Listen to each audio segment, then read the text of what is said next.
El doctor Rozzo. ¿Cómo le va? Buenas tardes. ¿Cómo ¿Cómo anda? está? En primer lugar, mucho gusto de verte nuevamente acá. Gracias, muy amable. Para hacer una descripción a los oyentes, está más linda que antes.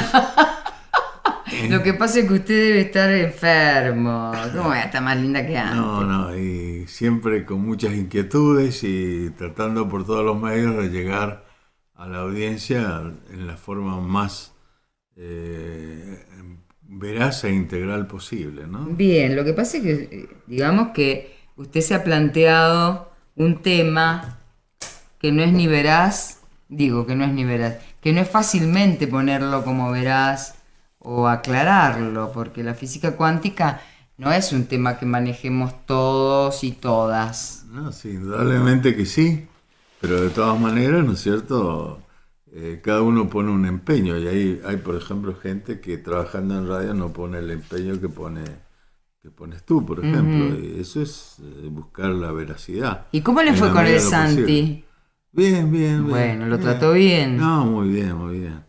Notamos la ausencia de ustedes porque es una cosa que es ostensible, Es que pero somos pero de imprescindibles. todas maneras, ¿no es cierto? Estuvo bien el Santi. Bien, ¿No? cuéntenos qué ha estado pensando. Bueno, yo me hice un planteo, ¿no es cierto?, muy importante, creo yo, sobre todo para la audiencia, Ujú, de que si era lo que estábamos largando al aire era lo suficientemente sencillo para que sea recibido, percibido fácilmente, porque el tema no es tan fácil, es complicado, ¿no es cierto? ujú. Ahora, de todas maneras, creo que tampoco es imposible que no se pueda comunicar y eso es lo que estamos intentando, ¿no? Claro, porque Mm, si nos quedáramos con los temas que siempre se hubieran tratado, estaríamos en la Edad Media en mm, este respecto o a este respecto. es Y verdad. creo que todos y todas intentamos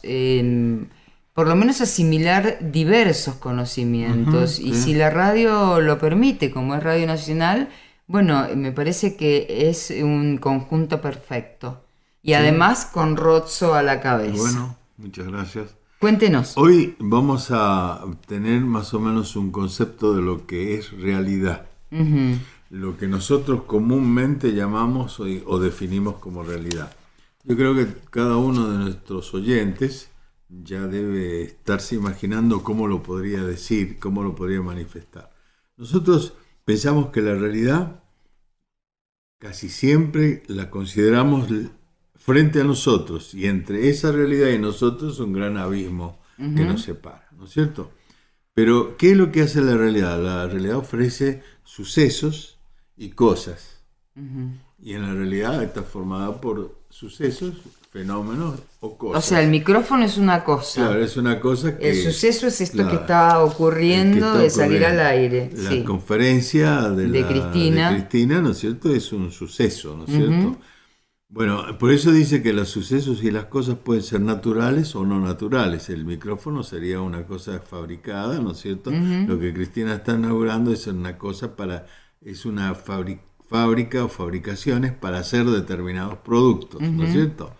Bueno, ¿qué es lo que pasa con esa realidad? Esa realidad nos informa a nosotros.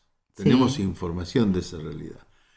Esta información que sale de las cosas y de los sucesos nosotros la captamos por medio de nuestros cinco sentidos, ¿no? ujú, Que son, los vamos a repetir, son la vista, el oído, el gusto, el olfato y el tacto. Son los famosos cinco sentidos a los que la programación neurolingüística añade otro, que es el sentido del yo, ujú. que está relacionado con el sistema inmunitario, que este es un poco más complejo. Sí. Pero de todas No nos maneras, vamos a complique. los cinco sentidos. Vamos. Bueno, de estos cinco sentidos, no, esos transforman la información que nos llega del exterior y la envían, ¿no es cierto?, al cerebro, a nuestro cerebro. Sí. En nuestro cerebro, por medio de una serie de funciones, porque hay un cerebro real, biológico, y un cerebro cuántico, hace una representación de la realidad que observa. Ujú, Entonces, a lo único que nosotros tenemos acceso es a las representaciones que podemos hacer de la realidad. ¿Mm? sí. Bueno, de esta manera hay quienes, una corriente determinada, ¿no es cierto?, psicológica, dice que nosotros generamos diferentes programas, como los programas que tiene la computadora hermosa que usted tiene enfrente, ¿no es Ay, cierto? gracias. Ella está llena de programas, ¿no es cierto?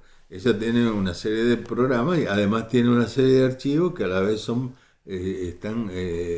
sirven para desencadenar o para estimular ciertos programas. Bueno, pareciera ser que las representaciones también se organizan programáticamente en nuestro cerebro a través de la memoria y están disponibles para cuando tú quieres hacer dos cosas, que es pensar y sentir.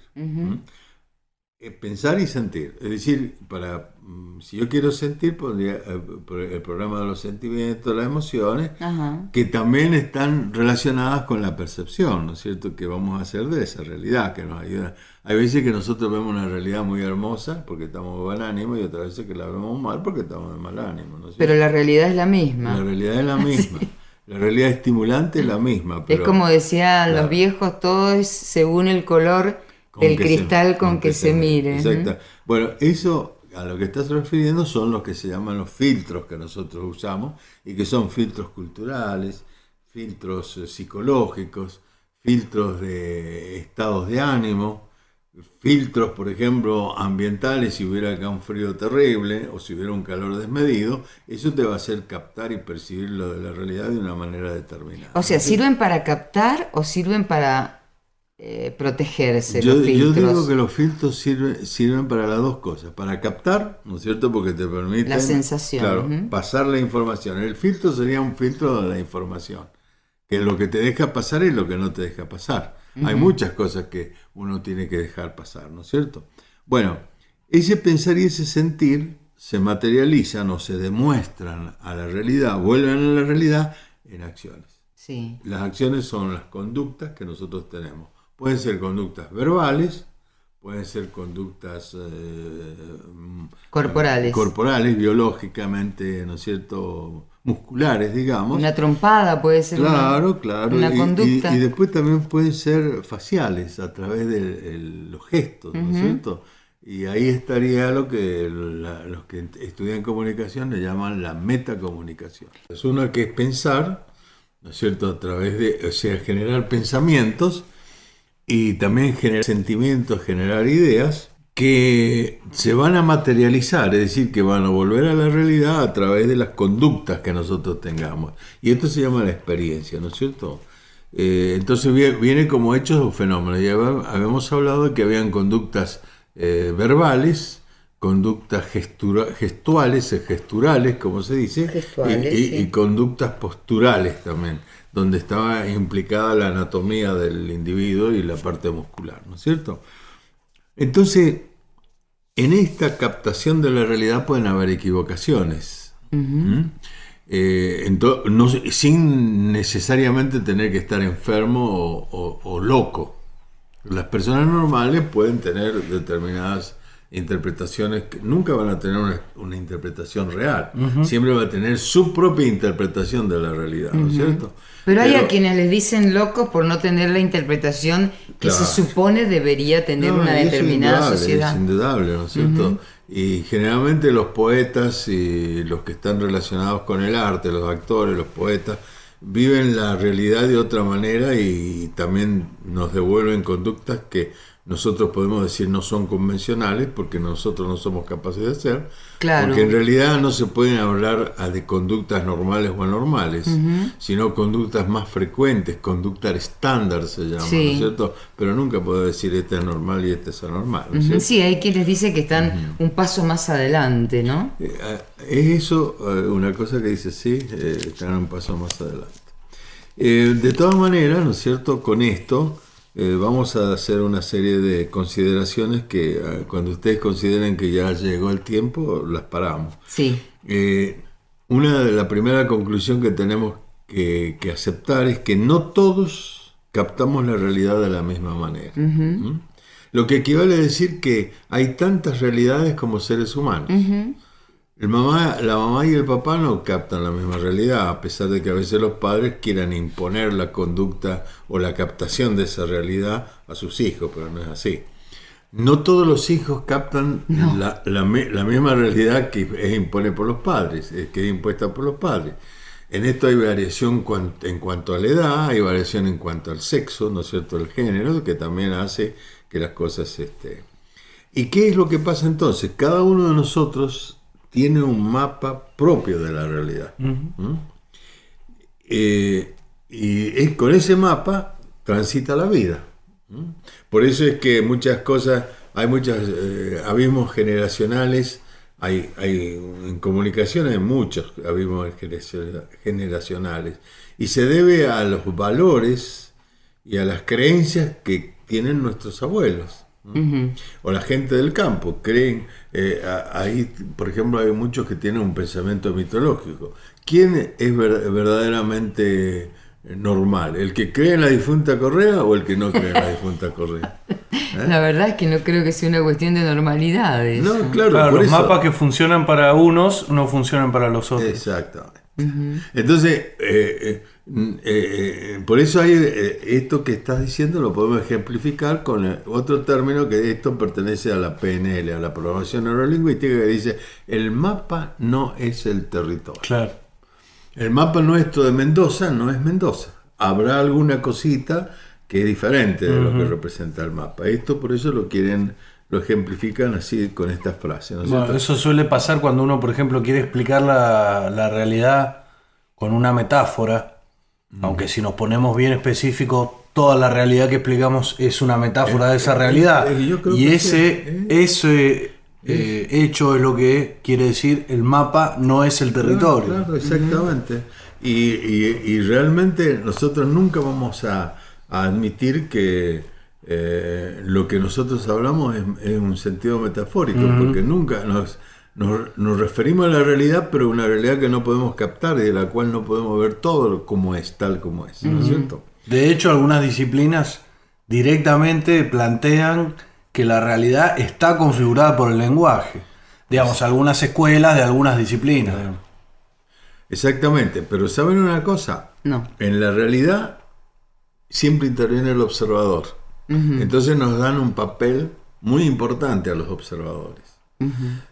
Cada uno de nosotros es observador de la realidad y la define como uno es. ¿Y cómo la define como uno es? ¿Cómo es uno? Bueno, en base a todas estas creencias, conocimientos y al paradigma que profese. Uh-huh. Por eso lo que yo decía, una gente que profesa el paradigma newtoniano va a dar una versión newtoniana de la realidad. Uh-huh. Y hay mucha gente, ¿no es cierto?, que hablamos de ciertos periodistas y también de ciertos políticos, querida, ¿no es cierto?, que son newtonianos en ese aspecto, que yo creo que no obedecen a una determinada figura, sino obedecen a un determinado paradigma, que es el paradigma, ¿no es cierto?, que nosotros primero tenemos que conocer para poderlo criticar.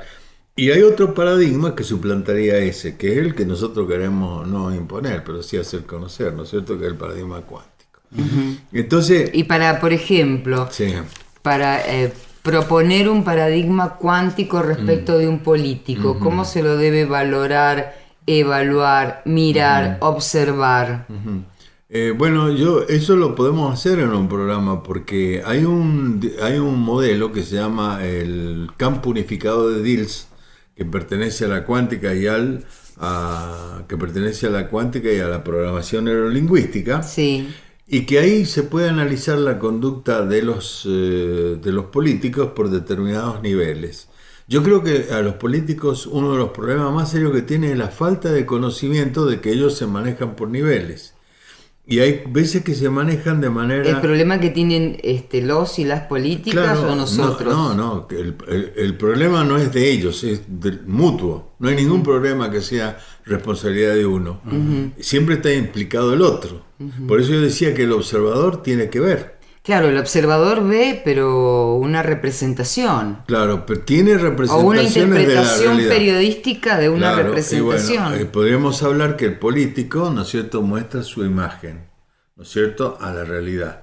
Esa realidad es captada con diferentes ojos por el periodista, diferentes ojos del crítico y diferentes ojos del que pertenece al partido del político. y también con diferentes ojos del partido antagonista. Entonces, cada uno de ellos va a captar esa realidad de una manera determinada, pero a veces el problema está en que los políticos no se preparan para ver, para no distorsionar la información, porque a veces ese criterio que se forma, que nos formamos de la gente, es porque tenemos una información distorsionada. Y la distorsión en la información es importantísimo. Si el que da la información es el político, ¿quién distorsiona la información? ¿El que la interpreta o el que la da? Puede distorsionar el que la da y puede distorsionar el que la recibe. No puede decir, entonces no es una información, es una mentira.